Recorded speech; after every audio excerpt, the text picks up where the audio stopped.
Құрметті менің тыңдарманым, әңгіме басталмай жатып лайк басайық. Өзіңіздің қай өңірден екеніңізді және сіздерде қазір сағат неше болғанын комментарийге жаза кетіңіз. Зарина орта мектепті озат тәмамдап, қалаған жоғарғы оқуына грантқа түсіп, еш кедергісіз 3-ші курста оқып жүрген кезі. Нағыз курстастарымен қыдырып, студенттік өмірдің шыжығы мен қызығын көретін кезде, оқу маңындағы тойханалардың біріне бос уақытында жасайтын болып келісіп даяшы болып орналасып алды. Әпәсем үзілейін деп тұрған аруға көз тікпеген жұмыстастары қалмады, сонда да солардың ішінен пысық азамат қыздың жүрегін жаулап алды. Серттесіп үйленеміз деп сөз байланысқан кездерінде азаматтың інісі белгісіз себептерден асылып дүниеге аттанып кетеді. Әрине, Заринаға бұл жаңалық ұнай қоймады. Ішінен Алла маған белгі беріп тұрғаны ма деп ойланғанымен, жігітін қатты сүйгендіктен осы жағдайдан кейін араға 1 жыл салып 2 жаснақты той күндерін белгілеп, отбасыларына хабар береді. Азаматтың асылып өлген інісінен басқа бір әпкесі мен қарындасы бар. Зарина да үлкен отбасына шыққан қыз. Ата-аналары барлық жөн-жоралғыны телефон арқылы шешіп келіседі. Үлкен той күні де келіп, Заринаның туыстары бір газелмен, сонау қыздары тұрмысқа шыққан ауылға аттанады. Азаматтың отбасымен таныса келе інісінің асылып өлгенімен қатар, әпкесі жындыханада тізімде тұрғаны, және де қарындасының да ауытқулары бар екені әшкереленеді. Жалпы айтқанда, біреудің аялап өсірген қызы ашушаң, түрлі келеңсіз жағдайлар орын алатын отбасына келін болып түседі.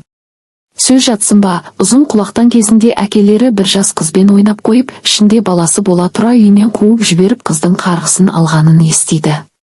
Соның салдарынан азаматтың анасы, әпке қарындасы бір түрлі адамдарға айналып кетеді. Болары болып, бояуы сіңгеннен кейін кері шегіну жоқ, қыздарын алдына салып әкетуге болмайды, баталарын беріп, тілектерін жаудырып, Заринаның туыстары тойдан кейін тағы бір күн қонақ болып өз ауылдарына жиналады. Кетіп бара жатып, естелікке бір суретке түсе қояйық деп қыз бен жігітті іздегені сол еді, күйеу балаларын таппай қалады.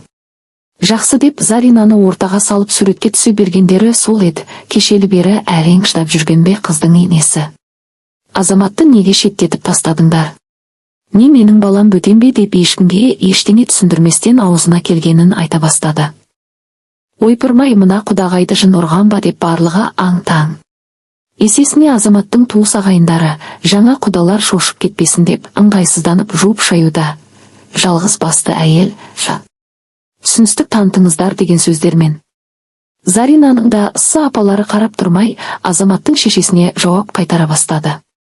Сонымен не керек, екі жақ біраз жерге барып, аяғы түсініскендей болып бір-бірін тарқасты. Сонда да қыздың туыстары кетіп бара жатып, қыздарын қати қимастықпен қоштасып қалдырды. Әттең елдің сөзі бар, өзі бар болмағанда қайтып әкетулері де ғажап емес еді. Заринаның анасының тіпті жүрегі қан жылап, қызымен әзер қоштасып, біреу жүрегін суырып алғандай болып кетті. Оның үстіне сеніп тапсырып кетіп бара жатқан құдағайының түрі мынау болса. Қош, сонымен бәрі тарқасып, Заринаның жаңа отбасында өмірі басталады. Енесі расымен өте қызық адам екен. Біресе көл, біресе шөл болып, сыныққа сылтау таппай, жаңа түскен келіне не болса соны айта беретін. Бастапқыда әке-шешесінен естімеген ауыр сөздерді естігенде қатты қапаланатын. Бара-бара еті үйрене бастады. Әй дегені айналайын болып естілді. Көп ұзамай құрсағы кеңейіп ауруханаға тіркеуге барады.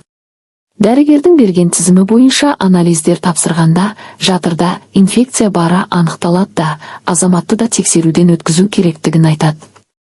Дәрігердің күдігі расталып, Заринаға жұққан ауру азаматтан болғаны анықталады. Соның кесірінен алғашқы сәбилері түсіп қалады. Алғашқы жүктілігі болған соң Зарина жылап-сықтап, күйеуінен жаман ауруға қалай тап болғанын түсіндіруді талап етеді. Кезінде талай әйелдердің есігін тоздырған азамат жас күнінде жүріп, дәурен сүргеніп жасырмай келіншегіне айтып береді. Ары қарай екеуі ем қабылдап, жарты жылдан кейін тағы ата-ана бола алатындарын біледі. Бірақ дәрігерге тексерілуге барғанда жүктілік Заринаның өміріне қауіп төндіріп тұрғаны анықталып, дәрігер тез арада түсік жасату керектігін айтады. Ерлі зайыптылар баланы алдырмаймыз деп қашып, артынша Заринаның қан қысымы көтеріліп, көзі көрмей ауруханаға түседі. Көнбеске амал жоқ, баланы тағы алдырып тастайды. Бір емес екі рет ана болу бақытынан айырған басты себепші күйеуіне қатты ренжиді. Дей тұрғанмен, жақсы көретіні тағы бар. Зарина мен Азаматтың отау құрғандарына 4 жылдың шамасы болды. Зарина осы уақыт шамасында 3 рет көтеріп түсіріп, тағы 1 рет көтергенін мәжбүрлі түрде түсік жасатты. Кінә Азаматтан болса да, оны түсініп жатқан енесі болмады. Жиі ұрыс шығарып бедеусің деп айыптап қит етсе, үйіңе кет, балама туатын қатын әперемін дегенді шығарды. Азаматты анасын қолдап, кінәсінің айғағы болса да әйеліне итеріп қоятын болды. Зарина басыма салғанын көремін, көнемін не болса да деп азып тозып жүргенінде, енесі келіннің шешесіне телефон шалып, ешміз бақпастан, қыздарыңды дүниесімен бірге алып кетіңдер, келемес бедеу қатын деп хабарлама айтады. Кім шыдасын мұндай ауыр сөздерге, онсыз да айтпай-ақ түсінікті еді күйеуге шыққалы қыздарының қандай күйге түскені. Алдыңғы балаларын түсіріп алған кезде ақ Заринаның әпке жеңгелері дабыл қағып алып кетейік дегенде, қыз өзі тоқтатып қойып еді. Енді ары қарай күтудің еш қажеті жоқ. Хабар келген күннің ертесі Заринаның туыстары жолға шығып, қызды жүгімен көшіріп әкетеді. Дегенмен келіншек сүйіп қосылған жігіті болған соң, 4 жылдан аса бірге болған күндерін қимай, күйеуінен кетпе деген сөздерді күткенімен тоқтатқан ешкім болмады. Енесі тіпті адамша қоштасудан кем болды, күллі бір Зарина өзі дау шығарып кетіп бара жатқандай. Қызды туыстары бірден қалаға үлкен аға жеңгесінікіне орналастырды. Кішкене көңілі алдансын дегендей. Жеңгесімен жастайынан сырлас болған Зарина өліп қалғым келеді асылып дегенді жиі айтатын болған. Не керек жеңгесі күні түні ерке қызды аңдумен болып, қайын сіңілісінің жүйкесі біраз тозғанын байқайды. Өз ара үй іші келісіп қызды өзімен қарайлас жиен апасының тұратын қаласына жіберуді ұйғарады. Жиен апасы Заринаның жағдайын ести сала, өзі тұратын қаладан жұмыс іздеп тауып қойыпты. 4 қабырғада қамалып отырғанша жұмысқа кіріп жаман ойлардан арылсын деп. Қош, сонымен Заринаны аға жеңгесі зырылдап отырып Алматыға келіп, жиен апасына тапсырып кетеді.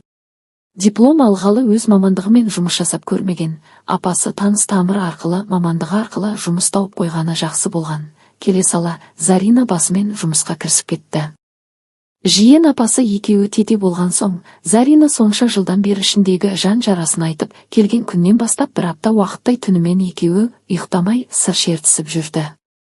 Бір жағынан жеңілдеп қалды ма, енді өткенге өкінбей алға ұмытылып, өмір сүр деген жиен апасы Алуаның сөздерін құлағына құйып алды. Алуа тесік моншақ жерде қалмас, Азамат сенің теңің болмағаны, жақсы жігіт кездесіп жатса, еш ойланбастан күйеуіңді ұмытта, жаңа өмір бастағаның дұрыс деп ақыл берді. Бедеусің деген сөзді бойына сіңіріп алған келіншектің үрейі туа алмасам қайтемін деген уайым болатын. Сондықтан көбіне әйелі қайтыс болған ер азамат болса, балаларын бауырыма басып, ана махаббаттын берер едім деп айтатын. Жалғыздық Құдайға ғана жарасқан деп Алуа күйеуіне жақсы дос жарандарың болса, осы Заринаға таныстырсақ деген ұсыныс жасады. Ақылына көркі сай Зарина тек соңғы 4 жыл самайына аздап ақ шаш түсіргені болмаса, әлі де талай сері жігіттердің жүрегін жаулары сөзсіз еді. Сөйтіп жүргенде Алуаның үйіне күйеуінің досы іс сапармен келетін болып хабарласады. Екі дос екі қалада тұрғандықтан соңғы жылдары қатты араласы жоқ. Арасында бір қажеттілікпен ғана телефон арқылы хабарласпаса, бір-бірінің жағдайын онша біле бермейтін. Алуа барын салып, алыстан қонақ келет деген күйеуінен хабар алысымен дастархан мәзіріне кірісіп кетеді. Зарина бұл кезде өз алдына қаладан пәтер жалдап тұратын. Қонақ келіп дастархан басына отырып, екі дос өткен кеткенді естеріне алып, әңгіме отбасыларына келіп тоқтады. Өзің көргендей, біздің үйдің ханшайымы осы Алуа Алланың қалауымен 4 баланы туып берді. Үйде отырады, шағын дүкен ашып бергенмін, соны басқарады бір шетінен. Өзімнің қанша балаң бар, досым. Сен естімеген екенсің ғой, сөзіңе қарасам. Нені? Үйленді деп үйдегілер шақыру билетіңнің келгенін айтқан, одан қол босамай, өзің де білесің ғой, хабарласып айтып едім ғой. Иә, есімде ғой. Бірақ ұзаққа бармады құрған шаңырағымыз. Не болып қалды? Ол хабарды естігеніме де 6 жыл болды ау шатаспасам. 5 жыл деп ауыр күрсінді ыдырыс, досым, сөзіңе қарасам ауыр тақырып сияқты, қаламасаң айтпа. Алыста тұрған соң көп жаңалықтан қалып қойып жатырмын, айып етпе деді Алуаның күйеуі. Ауыр ештеңесі жоқ, енді жара жазылған. Үйленген соң бастапқыда қалада тұрамыз деген жоспарымыз орындалмай, ауылға қайту керек болды. Әкем қатты ауырып қалған кезі. Менен басқа еркек кіндік болмаған соң, әйеліме ауылға барып әкеме қараймыз деп едім, көнбей кетіп қалды. Содан мен де артынан бармадым, кетіп бара жатқанында қал деп көндірмедім. Артынан әкем қайтыс болды, ол көңіл айтып та келмеді. Келгенде басқаша болар ма еді? Кішкене басымызға түскен қиыншылыққа шыдамаған адамды менде қайтарғым келмеді. Әңгіменің шындығы осы. Біреудің отбасының ішіндегі әңгімені біле бермейміз ғой. Ол да дұрыс болғаны шығар, енді одан кейін үйленбедің бе? Жоқ, әйел атаулыдан көңілім қалды. Қой, олай болмайды. Әне-міне дегенше шал болудың да ауылы алыс емес, қу тізеңді құшақтап қаласың ба? Болмайды деп алуаның күйеуі басын шайқап, артынша, менің балдызым бар, танысасың ба? Мынауски қыз болғанда енді келіншек, бірақ ажырасқан.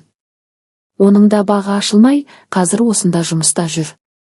Алуа, әкелші ана телефонды, Заринаның суретін көрсетейін деп жерден 7 қоян тапқандай саңқылдай жөнелді. Балдызының суретін көрсеткенімен досы ештеңе айтпастан, жай жымиып қоя салды. Алуа да осы сәтті пайдаланып Заринаға жездесінің досы келгенін айтып, таныстырса қарсы емессің бе деп еді, суретін жіберші көрейін деді. Ұзын бойлы, қараның әдемісі Заринаға бір қарағанда ұнады, кет әрі емес сияқты. Бірақ жігіт жақтан ұсыныс болмаған соң, Алуа ештеңе деп айта алмады. Көп ұзамай алыстан келген достары, іс сапары аяқталып, өз қаласына қайта оралады. Сонымен таныстық жоспары іске аспай, бәрі ұмыт болғандай. Әркім өз қарбалас өмірін жалғастыруда. Зарина да күні-түні жұмыстан баса алмай, ескі жараның орны жазылып кеткендей болып жүр. Бір күні агент желісінен «Сәлем, қалайсың?» деген хат алады. Кім болды екен деп «Сәлем, біз таныспыз ба?» деген кері жауап жазып жібереді. Жақын емес, сырттай деп екеуінің әңгімесі жараса бастайды. Ақыры айналып келгенде кімнің кім екенін біледі. Алуаның күйеуі ыдырыстағы іс сапармен келгенін айтып, кешке стол әзірлеп қоюын айтады. Бұл жолы жалғыз келмейді екен, оны естіген Алуа қап, Замирамен таныстырамын ба деп жүрсем деп кішкене ренжігендей болады. Ойларында ештеңе жоқ, кеш болды, күйеуі екеуі ыдырысты қасындағы белгісіз жан мен екі көздері төрт болып күтуде. Қас қарайғанда аулаға сықылықтап ыдырыспен жанында Замира бар, қолтықтасып кіріп келгені. Алуа мен күйеуі түсінбей аң-таң. Міне қызық. Екеуің танысыңдар ма деп Алуа бірден таңғалып тұрғанын жасыра алмады. Өздерің таныстырмадыңдар ма деп ыдырыс қарқылдап күле бастады. Сөйтсе, Заринаның суретін телефоннан көрген бойда ұнатқан екен. Бірақ досына сыр білдіргісі келмей, алдымен қызбен өзі танысып сөйлесіп көрмек болған. Ертеңгі күні жараспай қалсақ, достығымызға сызат түспесін деп. Ол кезде ыдырыс Заринада оны сырттай көргенін білмейтін. Досының агентіне кіріп, іздеген адам табады демекші, Алуаның достары арқылы бірден Замираны тауып алады. Солай екеуі телефон нөмірлерімен алмасып әңгімелесіп, бірден кімнің кім екенін түсінседі. Ыдырыс бастапқыда Заринаға жездең мен апаңа айтпай тұра тұр, өзіміз білісіп сөйлесіп көрейік дейді. Соған қарағанда жарасқан болу керек, міне енді жарқылдап қол ұстасып келіп тұрғандары. Төртеуі ақ дастархан басында мәз болып, жараса әңгіме айтып, жігіттер сыртқа шығып кеткенде, Алуа: «Зарина, қалай ішіңе сиді? Келісіп қойған соң артын күтейін дедім, телефонмен 2 ай сөйлескеніміз болмаса, бір-бірімізді бүгін алғаш көруіміз» деді Зарина. «Солай ма, қызық? Енді не істемекшісіңдер?» Алуа ыдырыс маған ұсыныс жасады. «Қандай?» «Күйеуге шықшы» дейді. «Қашан?» «Бүгін». «Ой пысығым-ай, өзің не дедің?» «Мен не дейін, алғаш көруім, оның үстіне жұмыстан ұсыныс келді, шет елге жұмысқа контрактымен жібермекші. Кетесің бе?» «Ыдырысқа айттың ба?» «Иә, сол үшін келген ғой. Көзбе-көз сөйлесіп, ары қарай шешім қабылдайық деп». «Қал» дейді. «Зарина, оңды солыңды білесің, ақылсыз емессің.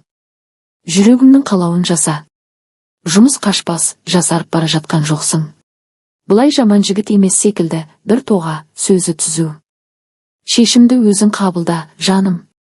Осыған дейін көргенің аз емес, бақытты болуға лайықтысың. Менде қорқыныш бар.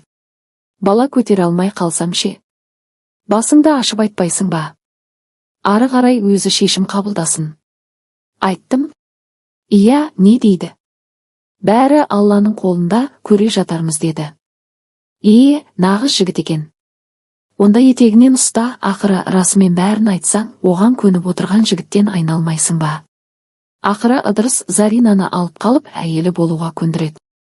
Алдымен жігіт жақтан қыздың үйіне барып, туыстарының алдынан өтіп, келіндеріне сырғаларын салып, ата-анасының батасын алып, Заринаны жаңа екінші рет құрып жатқан отбасына алып кетеді. Келген бойда беташар жасайды, екінші рет тұрмыс құрды екен деп ешкім сөкпейді. Бастысы Ыдырыс екеуі жарасып, бақытты болып кетсе болғаны. Үлкен той жасалып, екі жақ риза болып тарқасады. Бұдан артық не керек дейсіздер? Заринаға Ыдырыстың тарапынан асықпа, бітетін бала бітер дегенімен көп уайымға салынды. Келе сала көтерген сәбиі сол баяғыша түсіп қалады. Артынша туысқандарының емдел асықпа дегеніне қарамастан қайта көтеріп, бұл балаға да жарық бұйырмады. Алуа сіңлісімен хабарласып, не жағдай, дәрігерлер не айтады? Олар айтпай-ақ білемін ғой. Азаматтың кесірі әбден тиді деп еңкілдеп жылайды. Бұл ауру бала жатырға біткен кезде ушығады екен де, ұрықты өлтіріп тастайды екен. Баланың түсіп қала беретіні содан.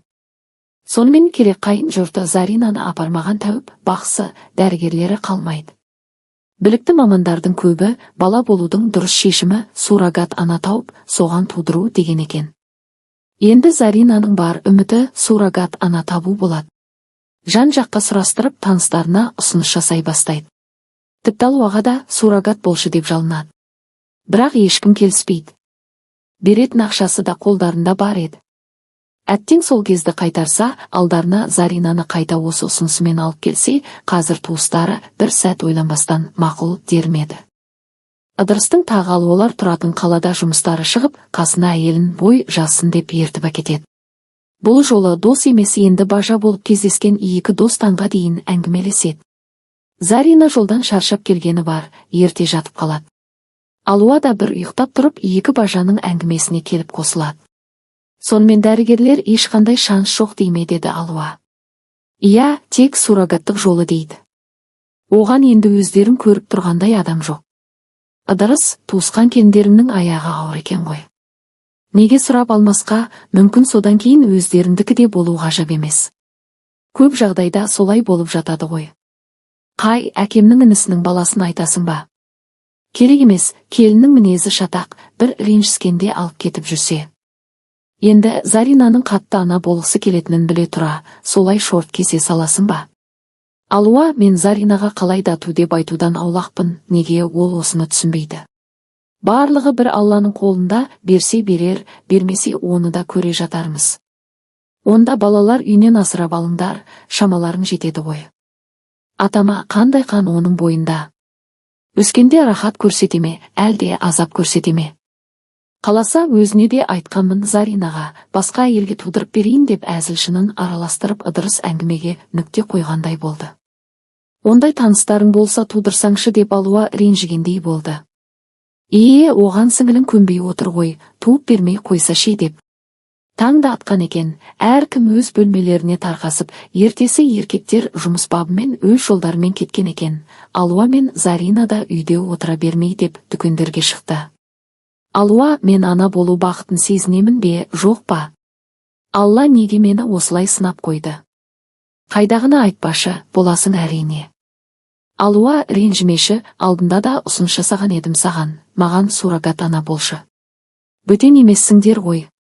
Зарина, жезден көнбейді. Қазір жұмыстарда көп болып кетті, жаңа бизнес бастамақпыз, менсіз жалғыз үлгермейді.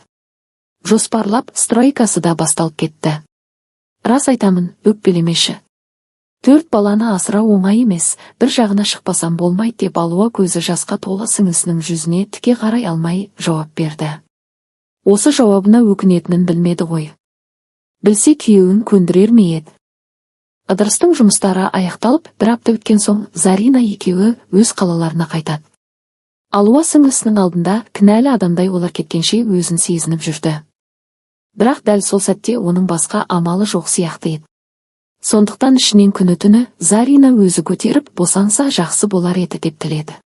Заринаның өзіне жасаған ұсынысын туысқандарына да тағы айтып көріп еді, ешкім ойына алғысы келмеді. Осы кездесуден бір айдан кейін Зарина: «Алуаш, алуа, сүйінші хабар» деп бір жақсы хабарды айтқысы келіп телефон соқты. «Тыныштық па, сүйіншің дайын, айта ғой. Менің аяғым ауыр». «Ура, рас па?» «Иә. Етеккірім кешігіп тест алсам, 2 жолақ шығып тұр. Дәрігерге барып едім, расталды». «Ой, жарайсың. Көрдің бе, айттым ғой саған, Алла реттеуші деп. Енді күтін, 9 ай жасалмаса жасалмасын шаруаң». «Иә, қуанып тұрғаным. Үйдегілер де ести сала, жат деп жатыр. Ыдырыста артық қимылдама деп жатыр. Тыңда айтқандарын, күтін жаным. Осы жолы арманың орындалса екен» деп Алуа тұтқаны қойып көзіне еріксіз жас келді. Өзінің кінәсі жеңілдеген сияқты болды. Күніге сіңлісімен бір сөйлесіп, үйтпе деп ақыл кеңестерін үйіп төгіп айтып жүрді. Барлығы жақсы деп Заринаның да қуанышында шек болмады. Қайын жұрты да елдің көзі бар сөзі бар деп Заринаға далаға шығуға көп рұқсат бермеді. Ыдырыс жұмыс бабымен Қазақстанның түкпір-түкпірінде көп жүретін Заринаны да арасында алып кетіп жүрді, елдің көзіне түсе бермесінші деп үйіндегілер айта берген соң. Бұл кезде WhatsApp желісінің шуылдап жатқан кезі, басқа қалаға жұмыс бабымен келдік деп отчет ретінде туысқандар чатына байқаусыздан Зарина күйеуі екеуінің суретін салып жібереді. Аяғы ауыр екенін төркінінде көбі білмейтін. Алуаның көзі бірден Заринаның ішіне түсті, білініп қалыпты. Жалғыз ол емес, барлығы байқап, әйда, чат шуылдап кетті, құттықтау сөздермен. Білмейтіндер біліп, жаңа орындарында бір апта жүрген соң түнде ыдырысты жұмысқа шақыртып алады, бір келеңсіз жағдайлар жұмыста орын алып. Қатты ұйықтап кеткен болу керек келіншек, бір оянса терлеп, суға малынып жатқандай сезініп жатыр екен өзін. Көзін ашайын десе, бір қорқыныш бойын билеп, аузы кеуіп бара жатыр екен. Ас бөлмеге барайын десе қорқып жатыр. Көрпесін жаймен ашып қарағаны сол еді, астының барлығы су екен. «Мәссаған, кіші дәретке отырып қойдым ба» деп Зарина телефонын қолына алып жедел жәрдемге соғады. Таң атпай Алуаның телефоны шырылдайды. «Алуа, мен ғой. Дым түсінер емеспін, бала өліп қалды» деп жатыр. «Кім?» «Зарина, сен ба? Қайдасың, сағат қанша өзі?» деп Алуа да ұйқысын ашамай жатыр. «Ауруханадамын». «Қалай?» «Бірер сағат бұрын сөйлескенде барлығы жақсы еді ғой. Түнде шошып ояндым, тұрсам астым су болып жатыр, жедел жәрдемге соқтым». «Ыдырыс қайда?» «Сыртта». «Алуа, не істеймін?» «Жаным-ау, не дейін, расымен өліп қалған ба?» деп соңғы сұрағының қисынсыз болса да қалай аузынан шығып кеткенін Алуа өзі білмей қалды. «Иә» деп еңкілдеп телефонның арғы бетінде Зарина жылап жатыр. Алдыртуға тура келді. Басқа амалы болмаған. Алуа жолға шығайын десе, Зарина Қазақстанның бір шалғай жерінде. Ол да жылап-жылап бұл таңда атырды. Ауруханадан шыққан күнің ертесі ыдырыс, бұл қалада қалудың жөні жоқ деп, әйелін алып қайта өз қалаларына тартып отырады. Заринаны құшақтап басу айтқанымен, соңғы үміті үзілгендей болған келіншек басыла қоймады. Үйлеріне келген күннің ертесі қызуы көтеріліп ауырады. Ауруханаға барса анализ тапсыртып, жақсы шықты деп қызуды түсіретін дәрілер ғана жазып береді. Жазған дәрілердің күші кеткенде дене қызуы қайта көтеріледі. Бұл не болды екен деп бәрі түсінер емес. Гинеколог маманына барып тексертсе, ол да барлығы дұрыс деп жібере салады. Мүмкін уайымы ішіне түсіп кетті ме екен деп ыдырыс әйелін төркініне жібереді. Барып ішіндегісін шығарсын деп. Төркініне келген келіншектің хәлі мүлде нашарлайды. Жеңгесі, апалары жүгіріп жүріп диагностикалық центрге апарып анализ тапсыртады. Саумал ішсін деп жақын туыстары жайлауға алдырса, саумал ішкен соң іші өтіп, ішінен ірің шығады. Анализдер шыққан соң, дәрігер, «Қай қаладан келдің, сонда тексеріл» деп қайтарып жіберіпті. Оның үстіне, ыдырыста әйелінің жағдайын ести салысымен артынан келіп алып кетеді. Келсе, әйелі тіпті жүруден қалған екен. Өздері тұратын қалаларына түнделетіп шығып, анализдерді алып тексеріліп жүрген гинекологқа қайта барады. «Әйеліңізді дереу Астанаға апару керек, асқынып кеткен. Онкологиялық ауру». «Не айтып тұрсыз, әрдайым сізге тексеріліп жүрміз емес пе?» Бұрын неге білмедіңіз? Біздің қолдан келмейді. Бар айтарым осы. Қазір жолдама береміз.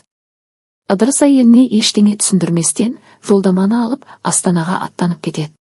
Келген бойда үй жалдап дереу жолдамамен елбасының атындағы ауруханаға барады. Онкология екенін білмейтін Зарина қабылдауға кіргенде ғана мән-жайды түсіне бастайды. Көзі ыдырысқа жалтаңдап өтірік болар деген үміті бар еді. Дәрігер қапаланып отырған Заринаға ашық ештеңе айтпағанымен ыдырысқа асқынып кеткен. Ұзаққа бармайды-ау, соңғы түсік жасатқанында қанына инфекция кеткен деп иығынан қағады. Шарасыз еркек әйеліне жақ ашпастан тек жақсы дәрілер жазып берді, ауылға қайтамыз дейді. Зарина ыдырыстың бірдеңені жасырып айтпай тұрғанын сезгендей. Мен бәрін сезіп тұрмын, бәрі менің кінәм. Сен уайымдама, қолымнан келгенін жасадың. Әттең суррогат ана тапқанда не болмаса өзің айтқандай басқа қатынға тудыртқанда бұлай болмас па еді.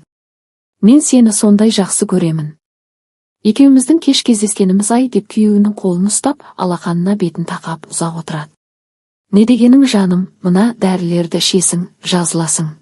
Әлі-ақ бұл күндеріміз артта қалып бала сүйеміз. Сен ана боласың.